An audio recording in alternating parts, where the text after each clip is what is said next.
할렐루야. 반갑습니다. 2주 만에 뵙겠습니다. 우리 예배분들에게 인사 나누시겠습니다. 살아서 만나서 오늘도 반갑습니다. 인사하겠습니다.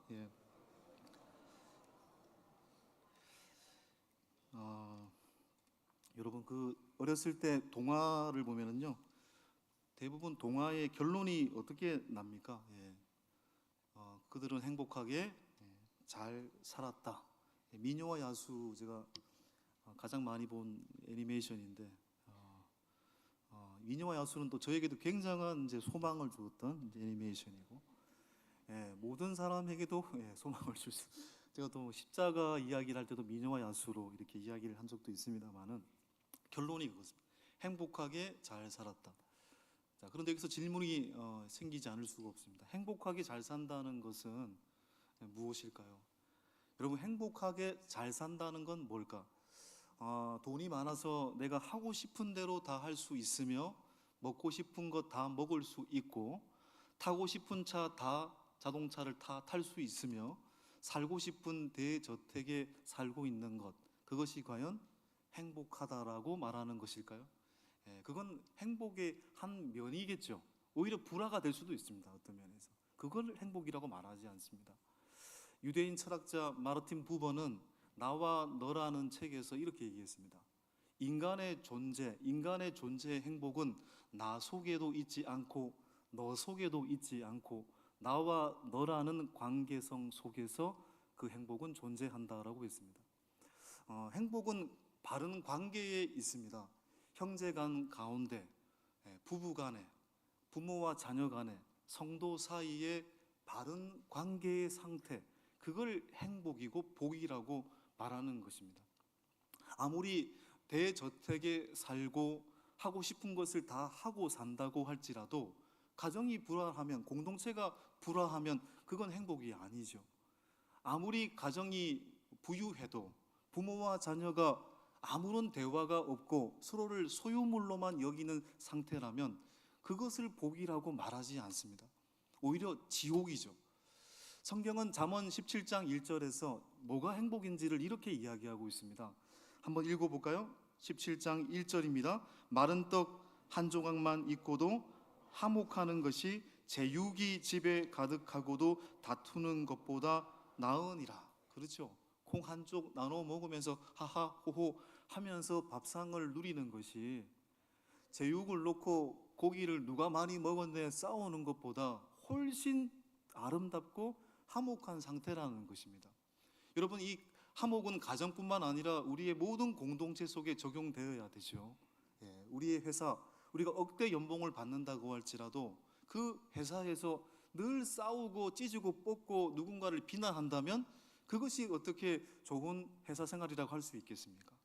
아무리 교회가 거대해도 목회자와 성도가 관계가 틀어지고 성도와 성도 사이가 서로를 질시한다면, 분쟁을 일삼는다면 어떻게 그 교회가 행복한 교회라고 말할 수 있겠습니까?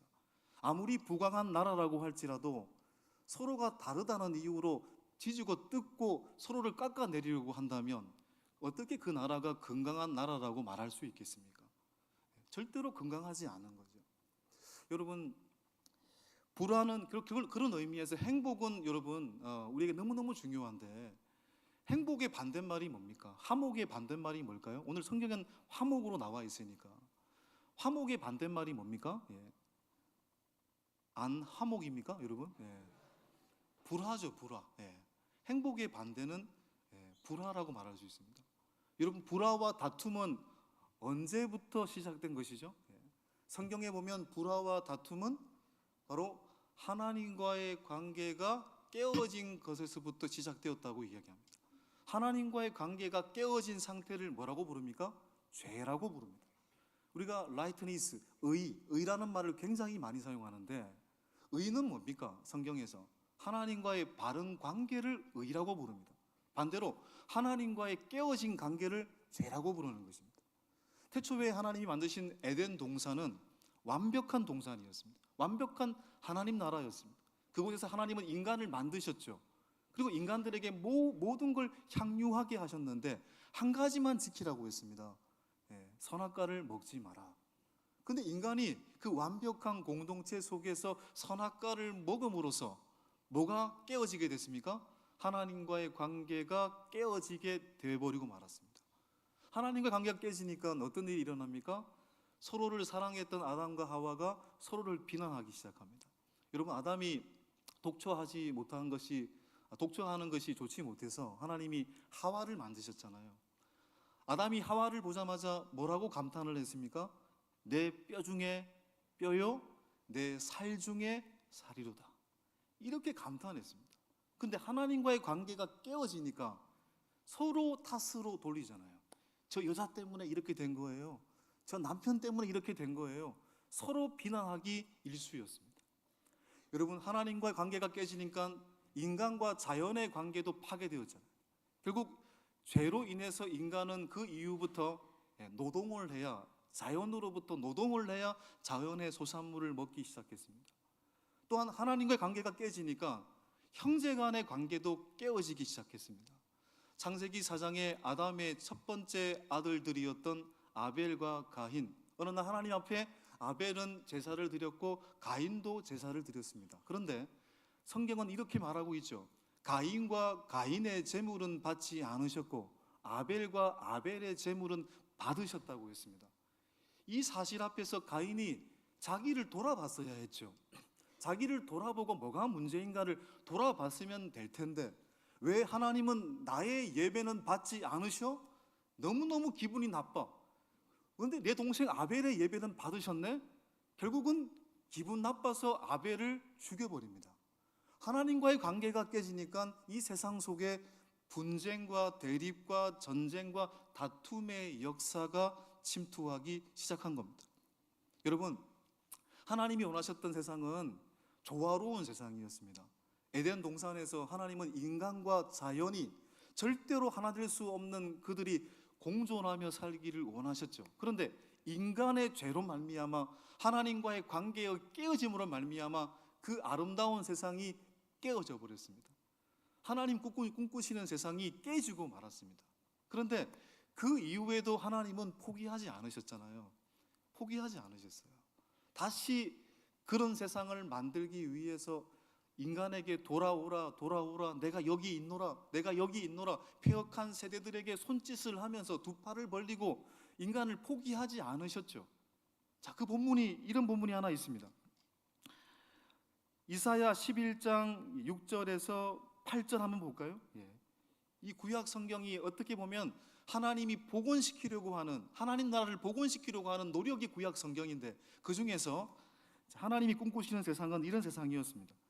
자, 시작. 그때의 이리가 어린 양과 함께 살며 표범이 어린 염소와 함께 누우며 송아지와 어린 사자와 살찐 짐승이 함께 있어 어린 아기에게 걸리며 암소와 곰이 함께 먹으며 그것들의 새끼가 함께 엎드리며 사자가 소처럼 풀을 먹을 것이며 젖먹는 아이가 독사의 구멍에서 장난하며 젖된 어린아이가 독사의 굴에 손을 넣을 것이라.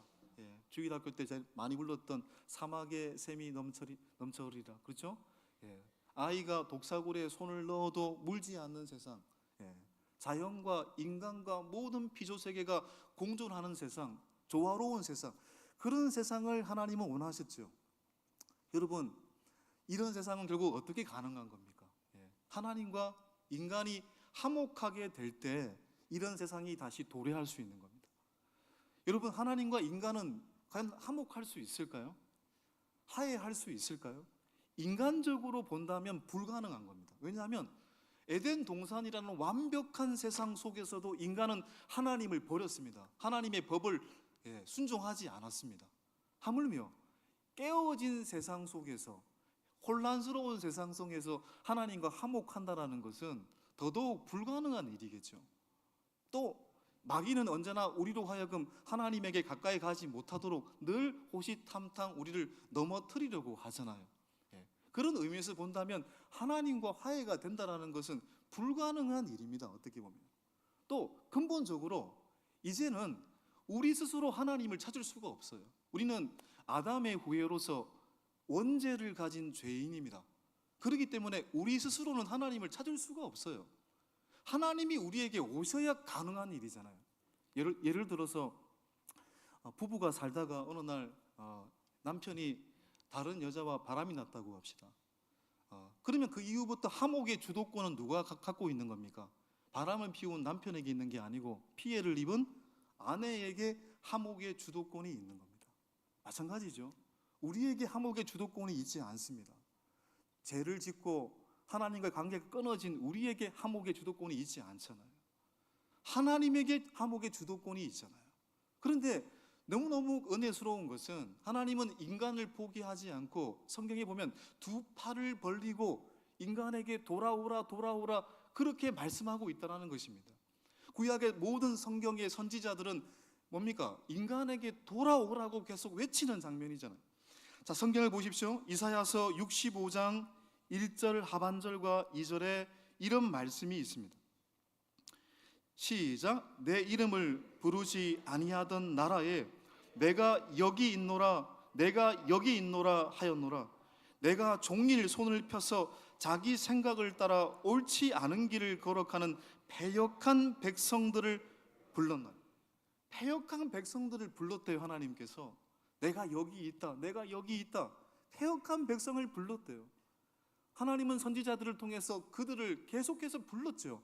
이스라엘 백성들에게 돌아오라고 외쳤죠. 그런데 궁극적으로 이스라엘 백성은 진정으로 돌아오지 않았습니다. 결국 하나님은 말라기 선지자 이후에 침묵하셨죠.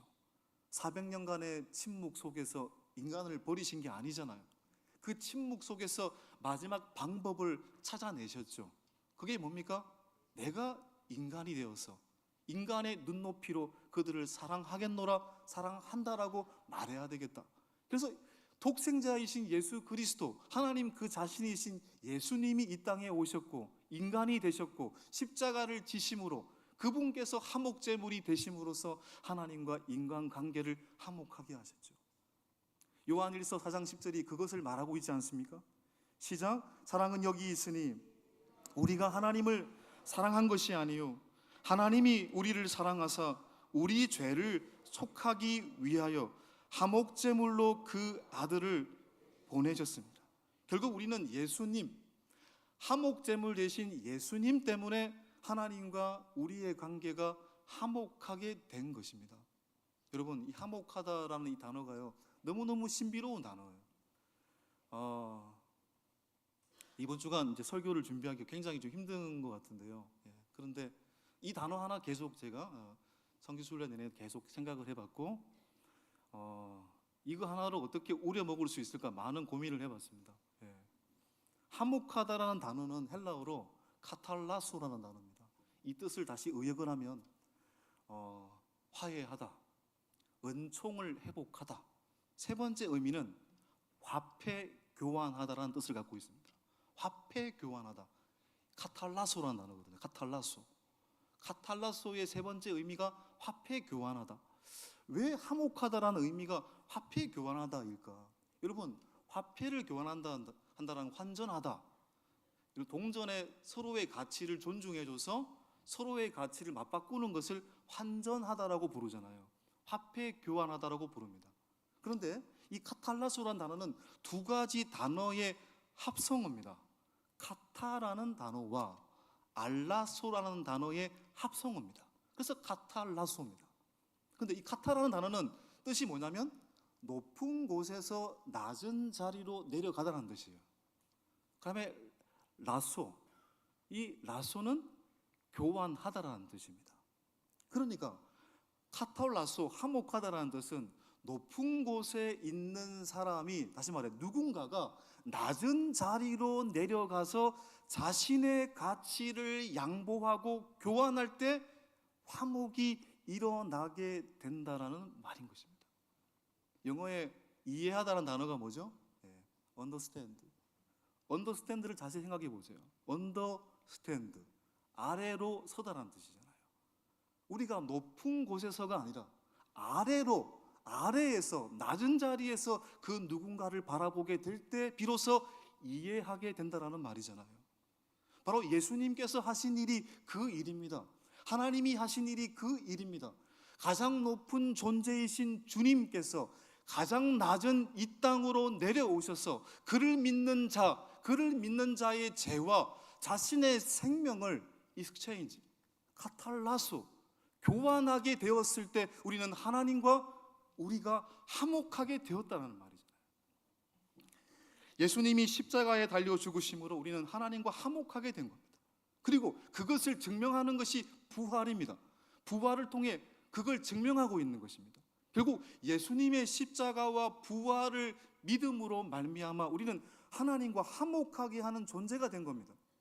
하나님과 화목하게 된 존재가 됐다라는 말은 전혀 다른 새로운 존재가 되었다라는 말입니다. 어떤 존재로? 오늘 본문에 나와 있지 않습니까?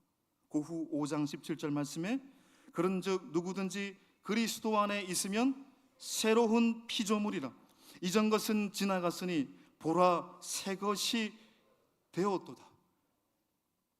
새로운 존재, 화목하게 한 존재가 되었습니다. 이 말은 이제부터는 주님이, 하나님이 우리의 아버지이시고 하나님이 우리를 지키시는 분이라는 것을 말하는 것입니다. 여러분, 예수님의 십자가와 부활을 통해서 화목하게 된 존재가 되었다. 그렇다면 어떻게 살아야 될까요? 지금부터 어떻게 살아가야 될까요? 오늘 20절에서 이렇게 얘기하고 있습니다. 시작. 그러므로 우리가 그리스도를 대신하여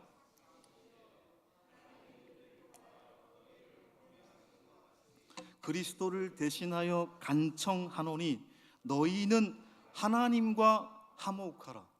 여러분, 이 말이 좀 이상해요. 예수님의 십자가와 부활을 통해서 우리가 화목하게 되었다. 하나님과 화목하게 되었는데 어떻게 살아야 되느냐? 성경은 너희는 하나님과 화목하라. 아니, 화목하게 하는 존재가 됐다면서요. 그런데 성경은 너희는 하나님과 화목하래요. 이 말이 안 되는 거 아닙니까? 아니죠, 여러분. 이 너희는 하나님과 화목하라는 말은 어떤 의미일까요? 두 가지 의미가 있는 것입니다. 첫 번째, 화목은 단번에 이루어지는 것이 아니라 지속적으로 이루어가는 것이라는 것을 말하고 있는 것입니다. 지속적으로 이루어가는 것입니다. 아침에 일어나서 여러분 아침에 일어나면은 가족들한테 어떻게 얘기합니까, 여러분? 안녕, 샬롬 이렇게 인사합니까, 여러분? 까꿍 뭐 이렇게 인사합니까? 그렇게 하셔야 된다 생각합니다. 만나면 인사하고 서로를 높여주고 아침 식사를 할 때 반갑게 식사하고 그런 상태가 여러분 화목이고 행복이잖아요.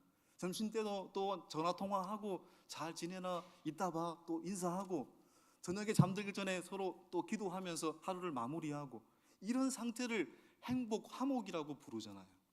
근데 이게 하루만 거쳐서는 안 되는 거잖아요. 우리의 인생을 향해서 가장 낮은 자리에 오신, 그래서 우리의 죄된 우리와 자신의 생명을 맞바꾸신 카탈라소의 은혜를 주신 주님을 의지하면서 바로 날마다 화목을 이루어가는 것, 하나님을 의지하면서 날마다 화목을 이루어가는 것, 이게 바로 진정한 화목인 거죠. 두 번째는 뭡니까? 하나님과 화목하라는 말은 무슨 말입니까? 이제는 네가 예수 그리스도의 십자가와 부활을 통해서 하나님과 화목하게 되었으니 이제는 네가 화목을 만드는 존재가 되라는 얘기잖아요. 네가 화목을 만드는 존재가 되라. 피스메이커가 되라. 보십시오. 성경의 18절 하반절로부터 한번 읽어보겠습니다. 20절까지 스크린을 참고하셔서 시작. 그가 그리스도로 말미암아 우리를 자기와 화목하게 하시고 또 우리에게 화목하게 하는 직분을 주셨으니 19절 화목하게 하는 말씀을 우리에게 부탁하셨느니라. 그러므로 우리가 그리스도를 대신하여 사신이 되어 아멘. 똑같은 말입니다. 18절에 화목하게 하는 직분을 주셨대요. 19절에 화목해 하는 말씀을 우리에게 부탁하셨대요. 20절에 우리가 그리스도를 대신하여 사신이 되었다. 이 대신이라는 말이 헬라어로 히펠이라는 단어인데 이제 네가 대신해서 화목을 만드는 존재가 되라는 얘기죠. 화목을 네가 만들어라. 이제부터는 여러분, 우리의 가정과 우리가 속한 공동체 속에서 어떻게 우리가 화목을 만들 수 있습니까? 여러분, 똑같이 일하면 화목합니까? 우리가 보통 예를 들어가지고 육아를 담당하는 젊은 부부가 똑같이 육아를 담당하면 화목할까요? 일시적으로는 화목할 수 있겠죠. 근데 그것이 화목을 보장하지는 않습니다. 언제나 카탈라소의 의미를 깨달아야 됩니다. 예수님께서, 가장 높은 존재이신 예수님께서 가장 낮은 자리 이 땅으로 오셔서 십자가의 자리까지 가셔서 우리의 죄와 당신의 생명을 맞바꾸셨다.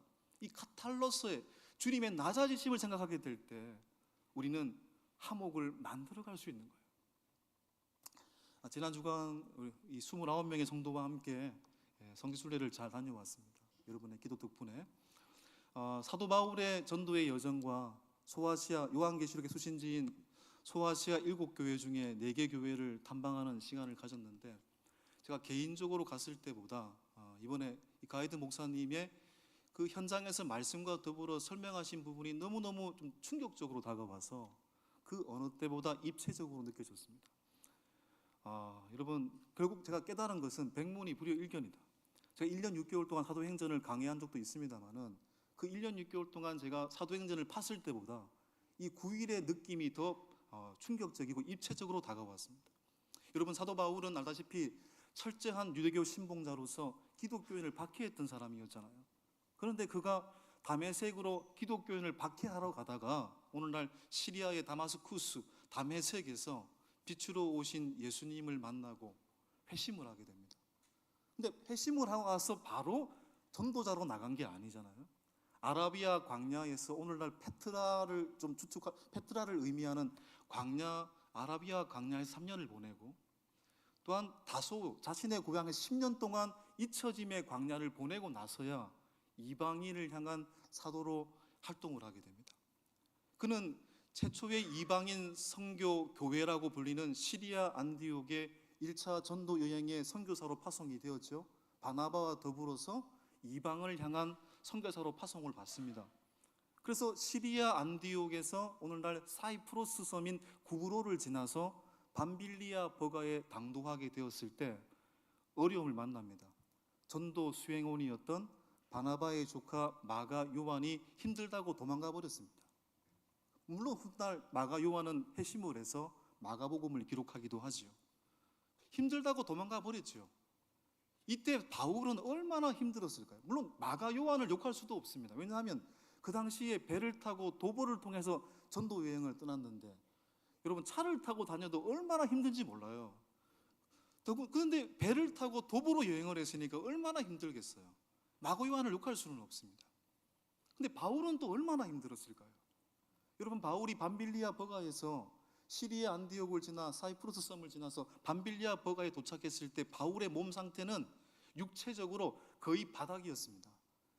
갈라디아 4장에 보면은 바울이 육체적인 질고를 안고 있었다라고 고백하기까지도 했습니다. 육체적으로 질병을 갖고 있었어요. 밤빌리아 버가에서 벌써. 그런데 그 상황 속에서 마가 요한이라는 전도 수영원이 떠나가게 되고, 또 더구나 그 다음에 전도 행선지가 비시디아 안디옥이었습니다. 비시디아 안디옥은 밤빌리아 버가에서 3,500m나 되는 타우로스 산맥을 넘어야 비시디아 안디옥에 당도합니다. 이게 얼마나 힘든 과정이에요. 그런데 죽을 힘을 다해서 겨울이 오기 전에 비시디아 안디옥에 도착을 하죠.